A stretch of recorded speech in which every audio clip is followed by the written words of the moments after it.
우리 속담에 하늘이 무너져도 솟아날 구멍은 있다. 그러니까 죽으라는 법은 없다. 그러니까 미리 포기하지 말고 길을 찾아보라는 뜻입니다. 우리가 겪는 시련들은 대체로 감당해낼 수 있는 시련들입니다. 사람이 감당할 시험 밖에는 너희가 당한 것이 없나니 오직 하나님은 미쁘사 너희가 감당하지 못할 시험 당함을 허락하지 아니하시고 시험 당할 즈음에 또한 피할 길을 내사 너희로 능히 감당하게 하시느니라. 고린도전서 10장 13절 말씀입니다.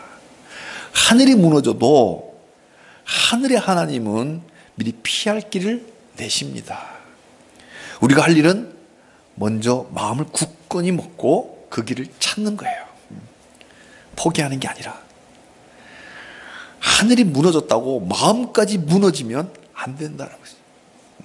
무릇 지킬 만한 것 중에 더욱 네 마음을 지켜라. 왜요? 생명의 근원이 이에서 남이라. 잠언 4장 23절. 생명의 근원이 우리 마음에서 나옵니다. 이 마음을 하나님이 다 보십니다. 오늘 본문 17장 10절에 나 여호와는 심장을 살피며 폐부를 시험하고, 심장과 폐부는 우리 마음을 상징합니다. 그래서 오늘 본문을 마음을 보시는 하나님이라는 제목으로 말씀 증거할 때에 은혜의 시간이 되시기를 바랍니다. 지난주에는 행위를 보시는 하나님, 이어지는 오늘 말씀은 그 행위를 일으키는 원천이 뭐예요? 마음. 그래서 그 마음을 보시는 하나님입니다. 사람은 외모를 보지만 하나님은 중심을 보십니다. 사람의 속에 있는 중심이 바로 마음입니다. 우리 마음을 하나님이 지으셨기에 어떤 때는 나도 모르는 내 마음을 하나님은 아십니다. 그잖아요. 내 마음 나도 몰라 그러잖아요. 나도 모르면 누가 알라는 거야. 근데 하나님은 그 마음조차도 아신다. 이런 우리 마음은 어떻게 생겼을까요? 성경은 4가지로 말씀합니다. 근데 세상의 학자들은 그중에 3가지를 발견해서 마음을 정의를 하고 있어요. 3가지는 일치합니다. 제일 먼저 우리 마음의 가장 표면에 있는 것이 감성입니다. 느낌, 감성이에요. 얼굴에 나타나는 그 감정을 잘 살펴보면 그 사람의 마음이 어떠함을 눈치챌 수 있어요. 그래서 눈치가 빠른 사람들, 그럼 저 사람이 좀 화났다, 슬프다 이걸 다 알아내는 게 표정 보고 아는 거예요. 그 사람이 어떻게 느끼는가를. 눈치가 없는 사람들은 그 표현을 해도 잘 못 알아들어요. 답답하죠. 그만큼 우리 마음의 가장 바깥에 있는 것이 바로 이 감성, 느낌이에요. 그렇다고 순진하게 누군가가 슬퍼 운다고 해서 저 사람 슬프다고 생각하면 그건 너무 순진한 거예요. 그렇게 얼마나 쏘을 수 있는 거죠. 그러나 우리 마음의 가장 바깥에서 먼저 제일 드러나는 것은 감정이에요. 감정도 내 마음이라는 거예요. 저게 진위를 떠나서. 근데 똑같은 상황에서도 사람들의 그 느낌이 다를 수 있습니다. 어떤 사람은 똑같은 상황을 어떤 사람은 슬퍼하는데 한쪽에서는 기뻐하는 사람이 있죠. 이렇게 사람마다 느낌이 다른 것은 그 감성 아래에 있는 무언가가 다르기 때문에 그래요. 그 밑에 파보면 바로 의지란 게 있습니다. 의지, 선택이에요. 하늘이 무너졌을 때 좌절할 건지 아니면 마음을 굳건히 먹고 피할 길을 두셨으니까 그 피할 길을 찾을 것인지 그 초이스, 주저앉을 것인지 피할 길을 찾을 것인지 이 선택은 의지를 어떻게 갖느냐에 따라 달라집니다. 그리고 이 의지는 어떻게 가져요? 선택은 어떻게 해요? 그 밑에 그냥 하는 게 아니고 그 밑에 한 층이 더 있어요. 하나 더 파보면 그 밑에 생각이라는 게 있어요. 생각에 따라 달라요. 어떻게 생각하느냐에 따라서 선택이 달라지는 거예요. 이 생각을 학자들은 지성이라고 부릅니다. 생각하는 걸 보면 그 사람의 위인됨을 알 수 있습니다. 그래서 어떻게 보면 지성이 가장 중요하다고 할 수도 있죠. 어떻게 생각하느냐에 따라서 선택이 달라지고 그 선택에 따라서 느낀 감정이 다 달라지는 거예요. 사람 속에 있는 이 마음이 어떻게 생각하느냐에 따라서 완전히 인생이 달라지는 거예요. 그래서 세계관이 중요하다는 거잖아요.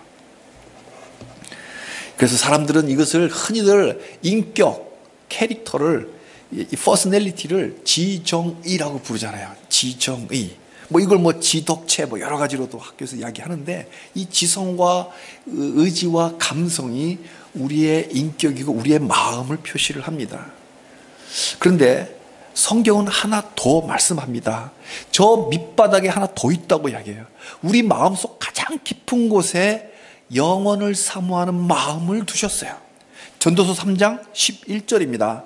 하나님의 모든 것을 지으시되 때를 따라 아름답게 하셨고 또 사람들에게는 영원을 사모하는 마음을 주셨다. 그 마음이 뭐예요? 영원을 사모하는 그 마음이 바로 저 지성 밑에 숨어 있는 거예요.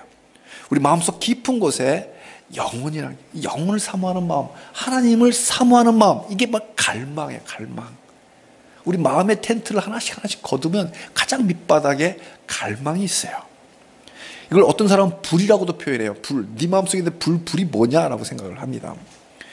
표현이 뭐가 됐든 이렇게 우리의 마음은 엄마 찾아 산만리 가듯이, 저 어릴 때는 그 만화 영화가 재밌는 게 엄마 찾아 산만리가 있었어요. 우리 영혼은 타는 목마름으로 하나님을 찾습니다.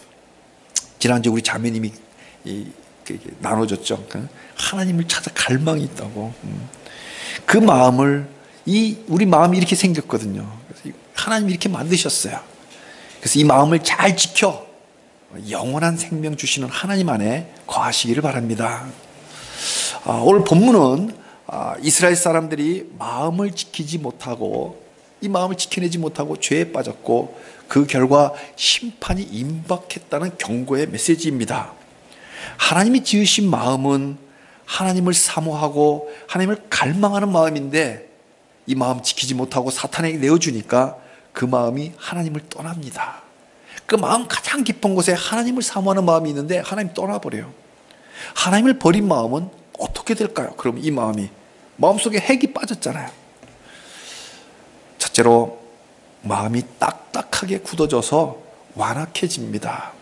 사람이 왜 이렇게 악해하는 게 다 하나님이 없어서 그래요. 1절입니다. 유다의 죄는 금강석 끝 철필로 기록되되 그들의 마음판과 그들의 제단불에 새겨졌거늘. 여기 말한 금강석은 뭐냐면 다이아몬드입니다. 다이아몬드는 장신구로도 쓰지만 공업용으로도 쓰입니다. 공업용으로 쓸 때는 아주 단단한 것을 잘라내거나 부실 때 사용합니다. 토목공사 할 때, 지하철에 막 바위 뚫고 갈 때, 단단한 바위를 뚫어야 될 때 한마 끝에다가 이 공업용 다이아몬드를 박아서 두드려서 깹니다. 우리 마음이 얼마나 단단했으면 이 차감계 앞에다가 달아놓는 그런 다이아몬드를 펜 끝에다가 달아가지고 기록해야 될 정도로 마음이 딱딱해진 거예요. 마음판이 돌짝판이 된 거예요. 우리 예수님도 돌박 같은 마음이 되면 처음에 말씀을 기쁘게 받지만 조그만 환란이 오면 금방 하나님 떠나는 그런 불쌍한 영혼이 된다고 우리 예수님도 경고했습니다. 마음이 돌같이 굳어지면 세상 사람들이 다 회개하고 하나님께 돌아올 때 거꾸로 하나님 백성이라는 사람들이 우상을 쫓아가는 비극을 맞이합니다. 2절에 나오는 아세라 우상이 나옵니다. 아세라 우상은 여성의 그 다산을 상징하는 가나안 땅의 여신입니다. 가나안 땅의 대표 우상이 두 개가 있었는데, 바알은 비를 내려준다고. 비를 내어주니까 농사가 잘 될 거 아니에요. 풍성한 풍년을 상징하는 남성신이고요. 아세라는 아이를 많이 낳게 해준다고 이렇게 번영을, 아이들이 많아야 번영하지. 농사 시절이니까 노동력을 제공하니까 아이들이 많은 집이 부잣집이에요. 그러니까 이 아세라가 아이를 많이 낳는 그런 번영을 주는 여신입니다. 이들 우상을 숭배하는 제사에는 성적인 음란한 행위가 같이 따랐습니다. 그래서 바알과 아세라 이 우상의 본질을 가만히 보면 결국 물질적인 풍요, 돈 쫓아가는 현대 황금 만능주의가 똑같은 거예요. 그리고 성적 타락이 따라 붙습니다. 현대인이 쫓아가는 이 우상과 다를 게 하나도 없는 거예요. 그러니까 바알과 아세라 뭐 옛날 책 이렇게 보지 말고 그 본질을 봐야 돼요. 우리 현대인들이 봤을 때는 그 본질 속에 내가 지금도 돈만 쫓아가면 내 지금 바알 우상 숭배하는 거 똑같은 거예요. 이스라엘 백성들이 바알 쫓는다고 한심하게 볼 게 아니라 하나님 백성이라고 하는 성도가 지금 돈만 쫓아가는 거하고 다를 게 하나도 없는 거예요.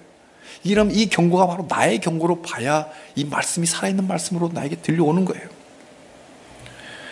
가나안 땅의 우상 바알과 아세라를 멸절시킬 사명을 가진 이스라엘 백성들, 그렇죠? 너희들 들어가면 멸절시켜라 그러잖아요.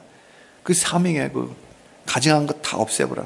근데 거꾸로 그 사명을 가진 자가 오히려 그 속에 들어가서 오히려 그 우상을 숭배하니까 하나님 주신 약속의 땅을 더럽힌 거예요. 고양이한테 생선 맡긴 거죠. 그래서 예레미야는 1절에서 마음이 하나님을 떠나 너희들이 죄가 제단 뿔에 새겨졌다라고 경고합니다. 제단 뿔이 뭐예요? 제단에 있는 뿔. 거기 뭐예요?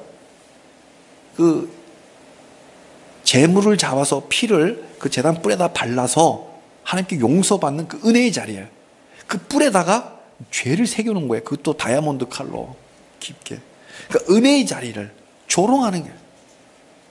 길이 참으시고 용서하시고 7번에 70번까지 용서하시는 그 은혜를 조롱하는 게 되는 거예요. 그렇지만 하나님은 조롱받지 않으십니다. 어쩌다 실수가 아니라 어떤 죄를 지속적으로 계속 반복적으로 의도적으로 계속한다 그러면 굳어진 마음이기 때문에 반드시 심판을 받습니다. 하나님의 심판은 4절에 보니까 추방입니다. 약속의 땅에서 쫓겨납니다. 영원히 타는 불을 일으킨 건 하나님이 아니라 바로 하나님의 백성들입니다. 추방, 지금 우리가 누리고 있는 복들에서 쫓겨나는 거예요. 자, 그렇다면 지금 우리의 마음은 어떤가요? 그때 그랬고 우리들 한번 보자고요. 지금 한번 잠시 눈을 좀 감고 각자 자기 마음에 제가 드리는 이 질문을 따라서 한번 자기 마음을 한번 들여다봤으면 좋겠어요. 아까 그 마음이 보였잖아요. 그 마음을 한번 들여다봤으면 좋겠어요. 층층이 한번 함께 내려가 볼 테니까요. 한번 봤으면 좋겠어요. 눈을 감고 한번 보겠습니다. 어떻게 요즘 하나님 느끼고 계신가요? 아니면 세상을 느끼고 계신가요? 하나 더 내려갑니다. 요즘 하나님을 선택하고 계신가요? 아니면 세상을 선택하고 계십니까? 요즘 무슨 생각으로 가득하신가요? 하루에도 5만 가지나 되는 생각이 있는데 그 생각 중에 하나님을 얼마나 생각하시나요? 가장 내 마음 깊은 곳에 소망이 무언가요? 요즘 원하는 게 뭐 있어요? 무엇으로 가장 목말라 하십니까? 내 마음속 가장 깊은 곳에 있는 갈망이 무언가요? 하나님인가요? 영원하신 하나님과 함께할 그 영혼을 사모하고 계시나요? 아니면 물질적 풍요를 주는 바알과 아세라를 사모하나요? 명예와 출세와 물질의 풍요를 쫓고 계신가요? 지금 잠시 내 마음 여기저기를 한번 만져보시기 바랍니다. 대체로 부드러울 거예요. 근데 그 부드러운 마음 가운데 조금이라도 딱딱한 것이 만져진다면 지금 바로 하나님 앞에 내놓읍시다. 그래야 하나님이 수술할 수 있어요. 잘못했다고 고백부터 해야 됩니다. 내 마음 한구석에 내 감정이든 내 선택이든 나의 의지이든 내 갈망이든 간에 딱딱하게 구석이 있다면 하나님께 이 부분이 제가 굳었습니다라고 confession, 고백부터 해야 됩니다. 세상에서 돌이켜 하나님을 갈망해야 이 굳은 마음을 수술하고 새 마음 주십니다. 우리 하나님 너무 젠틀하셔서 강제 수술 안 하세요. 내가 내놔야 그때 수술하시는 거예요.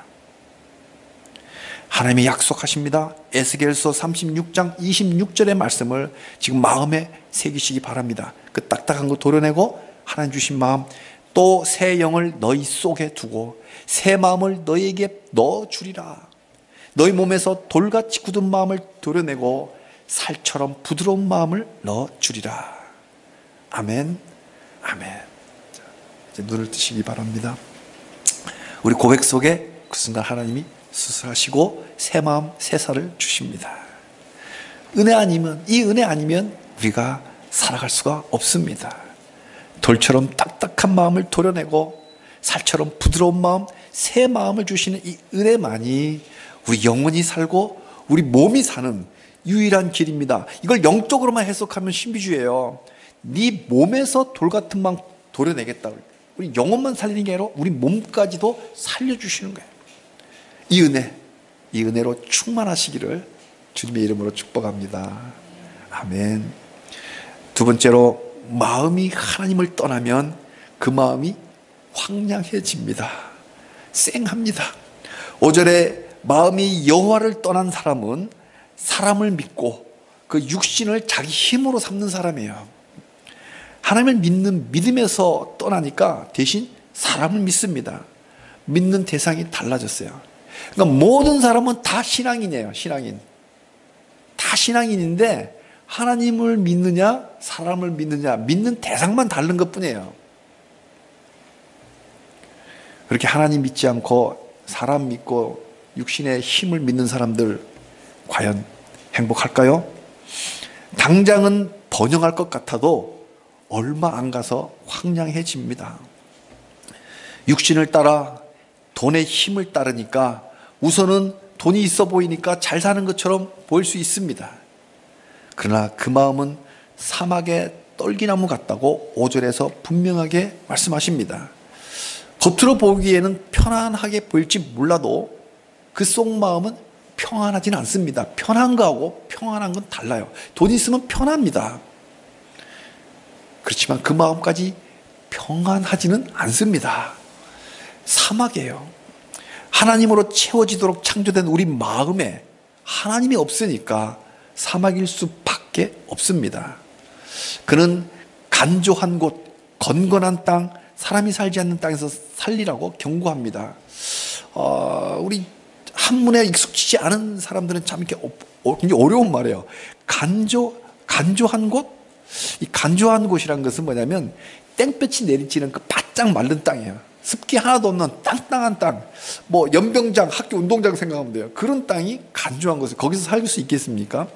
운동하는 곳이지 사람 사는 곳은 아니잖아요.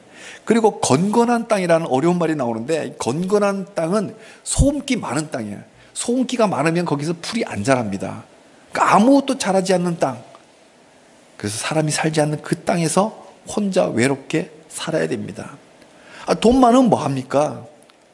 그런 소음기 있는, 아무것도 자라지 않고 아무도 살지 않는 그 광야에서 혼자 외롭게 살아가야 되는데요. 왜? 돈 많으니까 주변에 친구들은 많죠. 근데 진짜 친구, 영혼의 친구 없는 거예요. 돈 떨어지면 다 떠날 친구들이죠. 그렇지만 여호와를 의지하는 사람은 8절에 보니까 시냇가에 심어진 나무와 같다고 말씀합니다. 무슨 말씀이 가장 떠오르나요? 시편 1편. 시냇가에 심은 나무다. 이 대목에서 우리 옆 사람 축복했으면 좋겠습니다. 당신은 시냇가에 심겨진 나무입니다. 당신은 시냇가에 심겨진 나무입니다. 이 말씀 우리 잘 봐야 돼요. 기복신앙 아니에요. 번영신학이 아닙니다. 하나님 믿으면 무조건 행복, 고생 끝 행복 시작이라고 말씀하지 않습니다. 시냇가에 심어진 나무라고 해서 태풍 안 만나요? 맞습니다. 8절 다시 한번 볼게요. 분명히 말씀합니다. 시냇가에 심겨진 나무에게도 더위가 올 수 있고 가뭄이 오기도 합니다. 온 나라 가물면 시냇가라도 다 가물죠. 그렇습니다. 예수 믿는 사람도 고통스럽고 한숨 푹푹 나오고 앞이 캄캄할 때가 있다는 거예요. 억울한 경우도 있고요. 궁지에 몰릴 수도 있습니다. 그런데 우리가 세상 사람과 다른 점이 있다면 우리는 두려워하지 않는다. 걱정하지 않는다. 왜? 시냇가에 뿌리를 내리고 있으니까. 생수의 근원이신 우리 하나님께 뿌리를 내리고 있기 때문에 삶에 팍팍하고 고난이 와도 생수의 근원이신 우리 하나님께 우리는 뿌리를 내리고 있는 하나님의 백성들이기 때문에 우리의 잎사귀는 항상 푸르청청하고 아무리 가물어도 우리 삶에는 항상 열매가 맺히게 되어 있습니다. 성도의 마음은 하나님께 심겨져 있기 때문에 나의 생각, 나의 선택, 나의 필링이 영적으로 살아 있습니다. 이게 진정한 부흥이에요. 그래서 마음이 하나님을 떠나면 구중궁궐에 있어도 사실은 사막이고요. 마음이 하나님을 사모하는 하나님을 영혼을 사모하는 그 사람은 아무리 초가 삼간에 찢어지게 못 살아도 사실은 그 마음 천국을 누리며 살아갑니다. 사랑하는 성도님들, 우리는 마음을 하나님께 뿌리내려 시편 1편에 시냇가에 심은 나무처럼 아무리 가물고 아무리 더워도 늘 푸르고 늘 청청하시기를 주님의 이름으로 축복합니다. 마지막 세 번째로, 마음이 하나님을 떠나면 그 마음 썩어버립니다. 사람의 마음에 하나님이 없으면 그 마음에서 나오는 생각도 악하고 그 마음에서 나오는 초이스도 악하고 꼭 악한 것만 선택해요. 그리고 그 표정도 사기예요. 다 사기, 가짜. 아주 가증스럽게 가짜로 이렇게 표정을 짓게 됩니다. 9절입니다. 만물보다 거짓되고 심히 부패한 것은 마음이라 누가 능히 알리오마는. 만물보다 거짓되고 썩은 것이 사람의 마음이에요. 사람에게 당해본 사람은 이 말 정말 맞다라고 무릎을 칠 거예요. 얼마나 냄새 나는지, 사람이 냄새 난다는 뜻이 아니라 그 사람의 마음이 죄로 물들었기 때문에 그 마음에서 썩은 냄새 나는 거예요. 죄에서 나는 거예요. 그러니까 썩었으니까 어떻게 해? 부패했으니까 투명하지가 않죠. 그러니까 보이지 않지. 그 속이 보이지 않는 거야. 우리 속담에 뭐가 있어요? 우리 속담에 10길 물속은 알아도 한 길 사람 속은 모른다. 그만큼 사람의 마음이 간사하고 냄새날 정도로 교활합니다. 썩었다는 건 뭐예요? 생명이 없으면 썩어요. 생선들 그 냉장고 안 넣고 밖에 놓으면 금방 썩잖아요. 생명이 없다는 뜻이에요. 썩었다는 것은 마음이 썩었다, 생명이 없다는 그 속에 하나님이 없는 거예요. 하나님이 없으니까 생명이 없고 그 마음이 썩는 건 당연한 거예요. 그래서 교활해서 사람의 눈으로는 썩었는지 안 썩었는지 분간이 안 돼. 우리는 고등어가 썩었는지를 분간할 수 있는데 육의 눈으로 육을 보니까 분간이 가능한데, 이 너무 교활하기 때문에 그 마음 우리가 썩었는지를 분간하기 참 어렵습니다. 그렇지만 하나님은 아십니다. 사람 속여도 중심 보시는 하나님은 속일 수 없습니다. 일찍이 창세기 6장 5절에 노아 홍수 직전에 여호와께서 사람의 그 죄악이 세상에 가득한 걸 보고 그 마음으로 생각하는 모든 계획이 항상 악할 뿐임을 보시고, 이거 보세요. 마음으로 생각한다. 마음속 가장 밑에 있는 생각, 지성으로 생각하는 모든 계획이 선택한 거예요. 그 짤은 항상 악할 뿐임을 보시고, 왜? 그 가장 깊이 있는 갈망, 하나님을 갈망하지 않는 생명이 없기 때문에 항상 악한 것만 튀어나오는 거예요. 생각하는 것도 악하고 선택도 악하고 느낌, 감성도 다 악한 거예요. 마음에서 나오는 생각이 항상 악할 뿐임을 하나님은 다 보십니다. 나 여호와는 심장을 살피며 폐부를 시험하십니다. 그래서 하나님이 다 아시기 때문에 하나님의 심판은 공정한 거예요. 모르고 판결을 내리면 그 오판이 될 수 있잖아요. 그럼 하나님 다 아시기 때문에 아시고 판결 내시는 하나님의 심판은 저스티스, 공정하다. 콩 심은 데 콩 나고 팥 심은 데 팥 나듯이 인생도 뿌린 대로 거두는 게 하나님의 원리예요. 이걸 세상 사람들은 부메랑이라고 그래요. 부메랑. 칼로 흥한 자 칼로 망한다. 자기가 나쁜 짓 하면 결국 그 짓거리로 자기가 당한다. 이 사람들이 겪어봤거든요. 부메랑을 해. 근데 사실은 그거예요. 왜 겪어봤나요? 하나님의 원리가 그런 거예요. 콩 심은 데 콩 나지 팥 안 나는 거예요. 우리 인생의 들판에서도 내가 뿌린 대로 거두는 거예요. 이걸 사도 바울은 갈라디아 교회들에게 준 편지 갈라디아서 6장 7절에 스스로 속이지 말라. 자기 스스로 속이지 말라. 하나님 업신여김을 받지 않는다. 사람이 무엇으로 심든지 그대로 거둔다. 무슨 말일까요? 바늘 도둑이 소도둑 된다는 말이 왜 그러냐면, 바늘 도둑질 했으면 처음엔 떨리는 마음으로 바늘 도둑을 해요. 그러면 밖에 나가면 마른 하늘에 날벼락이 쳐서 당장 죽을 줄 알고 조심조심 밖에 나가요. 근데 막 하늘이 가만히 있거든. 벼락 안 치네? 그래서 간이 점점 커지는 거야. 그리고 나중에 소도둑질까지 하는 거야. 스스로 속이지 말라, 이게. 하나님은 그렇게 업신여김을 받지 않는다. 길이 참으시는데 그 몰라서가 아니다, 이게. 근데 그렇게 조롱하지 마라. 이게. 반드시 뿌린 대로 거두게 하십니다. 이걸 예레미야는 오늘 본문에서 자고 새로 비유합니다. 자고새 화면 한번 보겠습니다. 이 자고새는 주로 유럽에 살고 이 아시아 쪽에 조금 삽니다. 꼭 메추라기처럼 생겼는데 꿩의 일종입니다. 꿩처럼 생긴 거지. 이 새는 다른 화면 한번 보시겠어요? 저렇게 이쁘게 생겼죠. 이걸 자고새라고 하는데 이 새가 좀 희한해. 남의 그 새 알을 훔쳐다가 자기가 품는 이런 습성이, 이상한 습성이 있어요. 그럼 어떻게 돼요? 그 알을 깨고 부화가 되겠죠. 그럼 이 새끼는 자기 어미인 줄 알고 같이 있는 거예요. 그 다 자라고 나면 어떻게 돼요? 생긴 게 다르잖아. 미운 오리 새끼처럼. 다 자라고 나면 어떻게? 훌쩍 떠나가 버립니다. 이걸 오늘 예레미야는 그 불의한 방법으로 재산 모은 거, 그래봤자 처음에 모이는 것처럼 보여도 중년이 되면, 이제 나이 들면 다 떠나버린다. 중년 되면 이제부터 돈 쓸 일이 막 생기잖아요. 근데 그 돈이 다 날아가 버린다. 이 돈에 다 날개가 달린 거예요. 우리 예수님도 똑같은 경우를 누가복음 12장에 말씀하셨습니다. 어떤 부자가 평생 먹고 쓸 재산을 모아놓았는데 오늘 밤에 내 영혼을 도로 찾으면 그게 누게 되냐? 네가 평생 먹을 거 쌓아놔봐야 오늘 밤 네 영혼 불러오시면 그 재산 누게 되겠어. 자식게 되면 다행입니다. 유산으로 자식한테 일단 넘어가죠. 그 자식들이 유산 지키지 못합니다. 자기가 고생해서 버는 돈이 아니니까 금방 다 남의 손에 다 넘어가요. 하나님 부르시면 다 놓고 가야 됩니다. 그러니까 남모르게 음모 꾸미고 사기쳐서 재물 모은들 당장은 아무 탈 없이 보여도 얼마 못 가서 다 날아갑니다.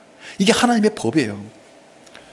사랑하는 성도님들, 우리는 마음이 부패해지지 않도록 우리 마음을 잘 지킵시다. 잠언의 말씀대로 잘 지킵시다. 그래서 오늘 12절부터 시작되는 예레미야의 고백, 예레미야의 기도처럼 우리도 하나님 주신 이 새 마음으로 그렇게 고백하면서 기도했으면 좋겠습니다. 이 오늘 본문의 결론입니다. 첫째로 우리도 예레미야처럼 여호와는 우리의 성소입니다 라고 고백하면서 기도했으면 좋겠어요. 우리 기도학교 시작하는데 처음 시작할 때 여호와는 우리의 성소입니다. 성소가 뭐예요? 거룩한 장소, 성전이에요. 하나님께 예배드리는 장소예요. 바로 하나님 자신이 나의 성소입니다. 본문으로 돌아가면요, 이제 곧 예루살렘 파괴되고 예루살렘 성전이 야만인들 손에 파괴되겠지만 우리의 진짜 성소는 저 솔로몬 성전이 아니라 하나님이 바로 우리의 성소입니다. 지금 우리식으로 현대로 적용하면 그 화려하고 웅장한 빌딩 건물, 교회 건물이 교회가 아니라 하나님이 바로 나의 성소입니다. 이 고백이 되어야 되는 거죠. 눈에 보이는 우상에 현혹되지 말고 눈에 보이지 않는 살아계신 하나님을 섬기시길 바랍니다. 두 번째로 우리도 예레미야처럼 여호와 하나님이 내 소망입니다 라고 고백하며 기도했으면 좋겠습니다. 많은 사람들은 생수의 근원이신 여호와 하나님을 버렸지만 나는 오직 하나님께만 소망을 두겠습니다. 좁은 길입니다. 하나님 쫓아가는 거 좁은 길이지만 소망이 하나님께 있습니다. 세 번째로 우리도 예레미야처럼 오직 하나님께만 구합시다. 딴 데 구하지 말고 내 아들이 아빠 뭐 이거 필요해라고 하면 될 건데 옆집 아저씨한테 아저씨 이거 필요해 하고 달라고 그러면 그 아빠 어떻게 될까 마음이. 하나님께 구해야 되는데 우리 아버지께 구해야 되는데 아스테라한테 바알한테 구하니까 하나님 그때 마음이 어떠실 것 같아요. 그러니까 우리는 당연히 하나님께 구해야 돼요. 그걸 하나님은 기뻐하시는 거예요. 말 못하는 우상에게 구하지 말고 힘 있어 보이는 사람에게 가서 구하지 말고 백 쓴다 그러잖아요. 그러지 말고 하나님께 구해야 돼요. 여호와여 주는 나의 찬송입니다. 나를 고치소서 그리하면 내가 낫겠나이다. 나를 구원하소서 그리하면 내가 구원을 얻으리이다. 믿음의 고백이에요. 믿음의 고백. 나를 고치소서 그리하시면 내가 낫겠나이다. 하나님은 주시는 하나님, 나타내 하나님. 하나님께 구해야 얻습니다. 한번 썩어버린 마음은 사람이 고칠 병이 아니에요. 사람이 못 고치세요. 못 고쳐요. 그러니까 우리 주 하나님만이 고칠 수 있습니다. 돌같이 굳은 마음을 도려내고 새 마음을 주옵소서. 이렇게 기도하면 새 영을 주시고 새 마음을 주십니다. 주여 나를 고치소서. 그리하시면 내가 낫겠나이다. 이 예레미야의 기도로 우리가 기도함으로 이 한 주간, 또 새롭게 시작한 이 한 주간도 우리의 육체도 고침받고 우리의 마음도 고침받는 이 은혜로, 이 은혜 안에 살아가시기를 우리 주 예수님의 이름으로 축복합니다.